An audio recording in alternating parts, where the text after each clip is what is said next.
It was a dark and cold night in the town of Demise, North Dakota, when a meteor struck across the sky and landed behind a trailer park. Seen by a girl named, I believe it's Raylene. It could be Realine, but I think it's pronounced Raylene. Please forgive me if I'm saying that incorrectly. The book we're going to talk about today is called Frostbite by Sylvaine. It's freaking wild. I feel like it should be a movie. It's got a built-in soundtrack from the 90s that is awesome. So, as I was just saying, one night this girl Raylene, she's on the phone with her friend Nate, and they've been best friends for a long time, and they're talking, and she sees this meteor. First she thinks it's like a shooting star, but then she sees it crash down behind the trailer park that she lives in. She's like, dude, Nate, I gotta go. Something just happened. I think like a meteor just crashed or whatever. And he's like, should I come over there? She's like, nah, don't worry about it. Tomorrow is cool.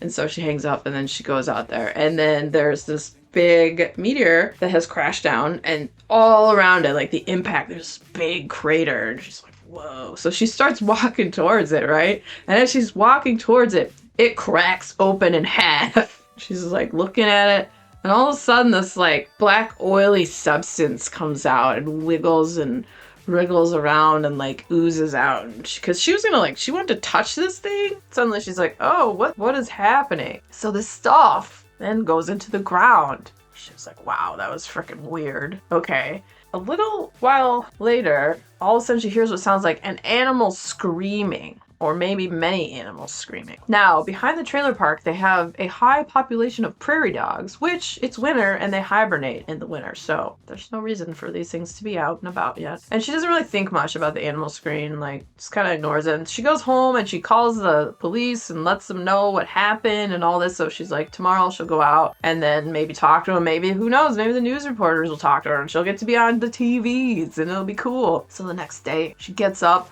She goes out. It's all like fenced off. There's police, there's media, just a big scene out there. And so she walks up. She's trying to talk to someone. She's like, hey, I was the one who called and reported this. And whoever she talked to, if it was a police officer or reporter, they're like, yeah, you and like 50 other people. And she's like, okay. And then no one really wants to talk to her. And she's kind of feeling dejected and kind of like, well, okay, I guess no one cares. No one cares what I have to say. Well, maybe they should have. You know? So anyways, she goes about to do her normal stuff and she's gonna go to work, and when she's going, she sees some prairie dogs out. They seem weirdly like organized how they're walking around. She finds it weird because it's winter and they're supposed to be hibernating and they're not supposed to be out anywhere. No.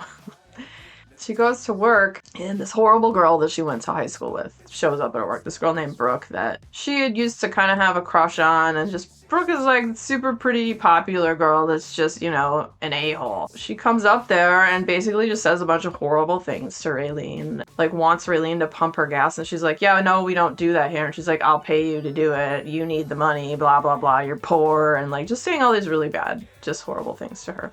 So she finally gets out of the gas station with her pompous butthole self and goes to pump her gas. And Raylene's like watching and sees prairie dogs walking up to her. And all of a sudden they look like they're gonna attack her. And one of them flies at this Brooke girl and she like punts it and the prairie dog goes flying.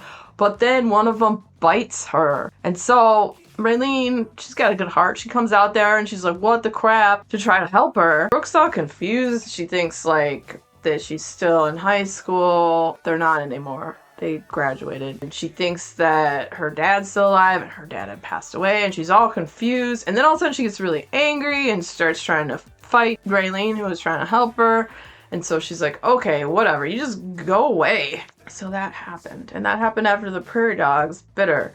And then after that, just the crap hits the fan, because those weird oily wormy things have body snatched all the prairie dogs, and those prairie dogs are popping up all over the place and attacking everyone. And as Raylene's trying to get home, there's like cars all like off the side of the road and stuff is crazy. Oh, and don't forget, I shouldn't forget to tell you that there is also an apocalyptic religious cult in this. And they're like, it's end times, the end of the world is happening. And, you know, this crazy church leader guy, Reverend Zebediah, he's like teaching all his parish members how to shoot guns. And yeah, talking about the impending apocalypse and all this stuff. So you have that as well. And you also have the frustration of that no one's believing Raylene and her friend Nate of what's happening, because eventually she meets up with Nate. Nate actually saves her because she ends up getting surrounded by a bunch of prairie dogs, and she was able to fend off some, but they're coming for her, and he like runs them over with his truck and like saves her, and then they go. On top of the ridiculousness of the story, you have a lot of human emotion, because Raylene lives with her mom,